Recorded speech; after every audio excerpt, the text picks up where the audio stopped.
How's it going, guys? Medium difficulty question, renal step 1. 62-year-old man has diabetic glomerulosclerosis. You know that because you have this very easy, buzzy, light microscopy of a Kymel-Still-Wilson nodule composed of hyaline. You don't have to be a pathologist/expert, but they expect you to know this basic image for renal, okay? So what are we going to see in diabetic renal disease? Let's just hop to the answers. Choice A, apple green bifurcated conga red stain, wrong fucking answer. Refers to renal amyloidosis. Some students immediately get emotional because is it possible to have amyloidosis in diabetes? 100%. But it's about what the NBME/USMLE actually assesses. And 9 out of 10 times, renal amyloidosis is going to be multiple myeloma.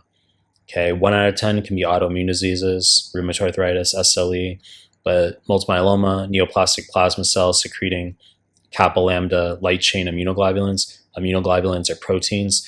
Amyloidosis is protein depositing where it shouldn't be depositing. So those immunoglobulins are going to fly through the heart, cause cardiac amyloidosis, diastolic dysfunction, deposit in the kidney with Benz-Jones proteinuria, renal amyloidosis. So this is a nephrotic syndrome. Okay, no blood in the urine. They want you to know that the color change with red and green is because they're beta pleated sheets reflecting the light. Wrong fucking answer.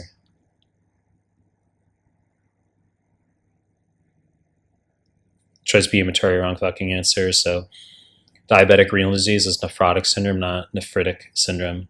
So hematuria is part of nephritic syndrome. Hematuria, oliguria, azotemia, hypertension. Okay, that's what you're going to see in nephritic syndrome. Nephrotic syndrome, in contrast, proteinuria, hypoalbuminemia, peripheral edema, dyslipidemia. Liver is pumping out apolipoproteins to compensate for the low oncotic pressure due to the low albumin. So a point of confusion for students is that you can absolutely have protein in the urine with nephritic syndrome.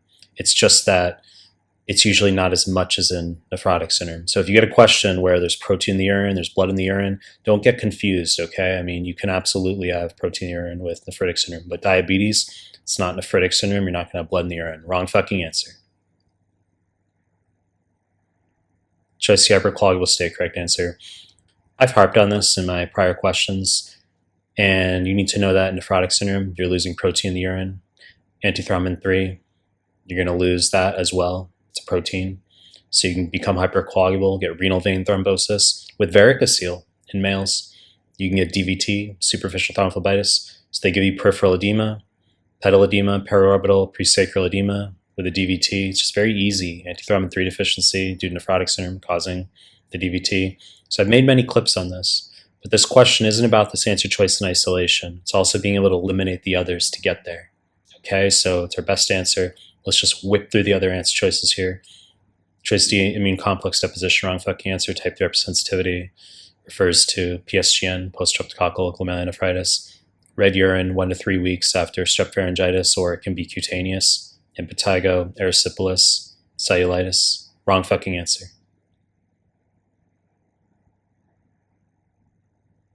Choice C, podocytic effacement, electron microscopy, wrong fucking answer. Refers to minimal change disease. 19 out of 20 times, pediatrics. So that's going to be kid classically viral infection, and then as ascites, periorbital edema, pedal edema. They don't even have to mention the viral infection. Just 8-year-old with diffuse edema out of nowhere. You got to think minimal change disease. If there's blood in the urine, it's obviously not minimal change disease because minimal change disease is nephrotic syndrome. If there's blood in the urine, you say, is it 1 to 3 days after a sore throat? That's going to be IgA nephropathy due to viral infection. Is it 1 to 3 weeks after a sore throat or skin infection? That's going to be PSGN, as we just talked about. So 1 out of 20 times can be Hodgkin lymphoma in adults, but 19 out of 20 times pediatrics. Steroids are treatment for minimal change disease. Choice E, wrong fucking answer.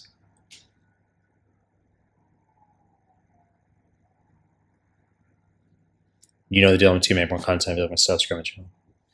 Appreciate your time. That's it.